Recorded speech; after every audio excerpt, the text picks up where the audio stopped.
My name is Olivia.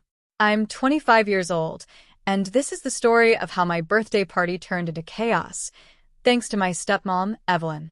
But don't worry, this isn't just a story about a ruined party. It's about how I took control of my life in the most unexpected way. Let me start by telling you about my house. It's a beautiful, two-story home with a large garden in the back. My dad loved that garden. He used to say it brought him peace after a long day. He passed away 2 years ago, and that garden is one of the few things that still reminds me of him. Before he died, he left the house to me in his will. I knew this decision wouldn't sit well with Evelyn, but at the time, I didn't think much of it. I was wrong. On the day of my 25th birthday, everything seemed perfect. I had invited close friends, decorated the backyard with fairy lights, and set up tables filled with snacks and drinks. I felt happy, something I hadn't felt in a long time. I had worked hard to plan this party, and for once, I was allowing myself to relax. Then, Evelyn showed up. She wasn't invited, of course. I hadn't talked to her in months, and I didn't plan to. But there she was, standing at the entrance in a flashy red dress and high heels, acting like she owned the place. My stomach tightened when I saw her, but I tried to stay calm. "Don't let her ruin this night," I whispered to myself. I walked over to her and forced a smile. "Evelyn, I didn't know you'd be coming." She gave me that fake smile I knew too well. "Of course I'm here, Olivia. This house is still part of my life, isn't it?" I wanted to correct her right then and there, but I didn't want to make a scene. So I nodded and walked away, hoping she would leave soon. But instead of leaving, she made her way to the backyard, where my friends were gathered. She grabbed a glass of wine and started mingling as if she had been invited. I tried to ignore her, but she made that impossible.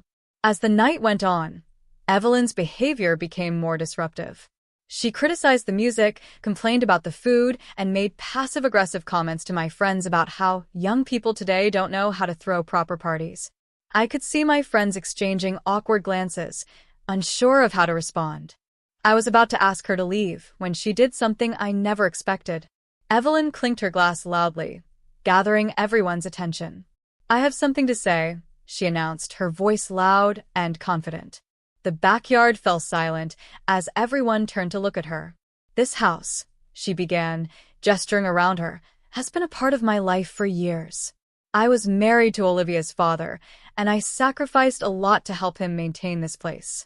So, it's only fair that I take it back now."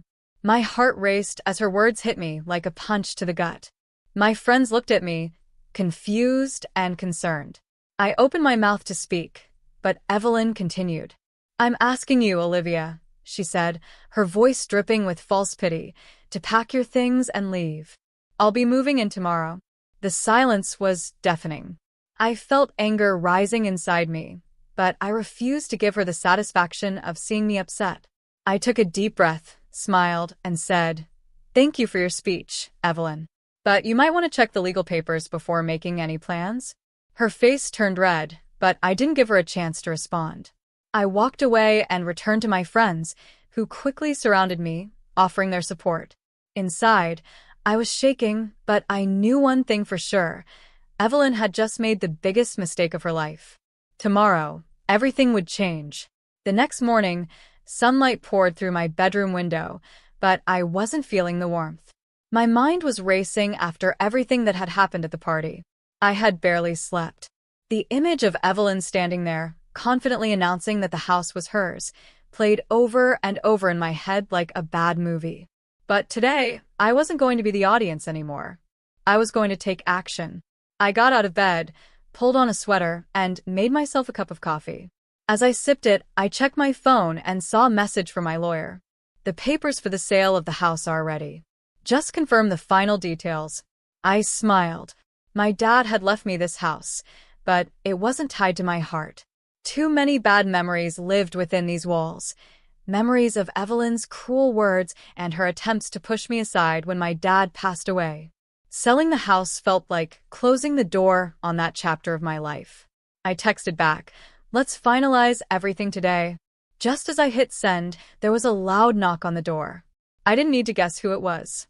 I opened it to find Evelyn standing there, arms crossed, wearing sunglasses and carrying an expensive handbag.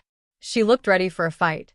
"We need to talk," she said, pushing past me and walking into the living room without waiting for an invitation. I shut the door and followed her. "Evelyn, if this is about last night—" "It is," she interrupted, taking off her sunglasses and tossing them onto the coffee table. "What you did was humiliating. You made me look like a fool in front of your friends." "You did that on your own," I replied calmly, sitting across from her. Her eyes narrowed. "Let's cut to the chase. I've decided to take control of the house.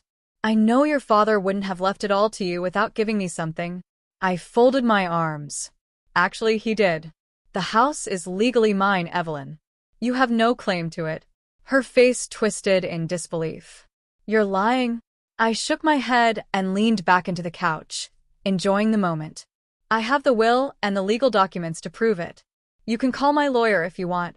Evelyn's hand trembled as she gripped her handbag. "You think you can just sell this house and throw me out? Where am I supposed to go?" "That's not my problem," I said, standing up.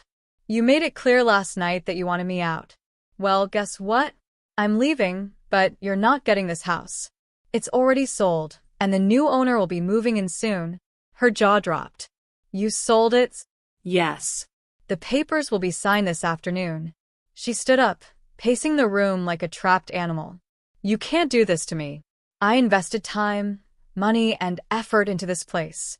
I laughed bitterly. "What effort? All you did was boss people around and act like you owned everything." She stopped pacing and faced me. "You don't understand what this means for me. I used this house as collateral for a loan." My stomach turned. This was new information. "What kind of loan?" "A big one," she whispered, looking down. "I needed the money after your dad passed. Without the house, I'll lose everything." For a moment, I felt a flicker of sympathy. But then I remembered all the times she had belittled me, all the times she had made me feel like I didn't belong in my own home. "I'm sorry, Evelyn," I said, though my voice was firm. "But this is your problem to solve. I'm done being taken advantage of." Her face hardened. "You'll regret this, Olivia. I promise you." She grabbed her sunglasses and stormed out, slamming the door behind her. I sat back down and took a deep breath. I didn't regret anything. I was finally free. That afternoon, I met with the new owner of the house and signed the final paperwork. As I handed over the keys, I felt a strange mix of sadness and relief. This house had been my home, but it had also been my prison. Now I was ready to move on. With the money from the sale, I bought a cozy penthouse apartment in the city, far away from the suburban neighborhood I had grown to resent. The view from my new balcony was breathtaking, and the first night I slept there, I felt lighter than I had in years. But, of course, Evelyn wasn't going to disappear so easily. A week later, she showed up at my building, banging on the door. When I opened it, she looked like a shadow of the woman she had once been, hair messy, makeup smeared, and desperation in her eyes. "Olivia, please," she begged. "I have nowhere to go. The bank took my car, and I'm losing everything." I stared at her, remembering all the times she had made me feel small. Part of me wanted to help her, but the stronger part of me knew this was the consequence of her own choices. "There's nothing I can do for you," I said softly. She cried, falling to her knees. "I'm sorry for everything. Please, just a little money to get back on my feet." I shook my head. "You'll have to figure that out on your own, Evelyn. I've spent too long cleaning up your messes." I closed the door, her sobs echoing in the hallway. My heart was heavy, but I knew I had made the right decision. Months passed, and my life flourished. My graphic design business expanded, and I found a new circle of supportive friends. I even started dating someone who made me feel valued and respected, something I had never experienced before. Evelyn eventually disappeared from my life. I heard through mutual acquaintances that she had moved to a small apartment and was working part-time to pay off her debts. As for me, I was finally free. I had learned to stand up for myself, to let go of the past, and to create a future I could be proud of. This was my new life, and no one could take it away from me.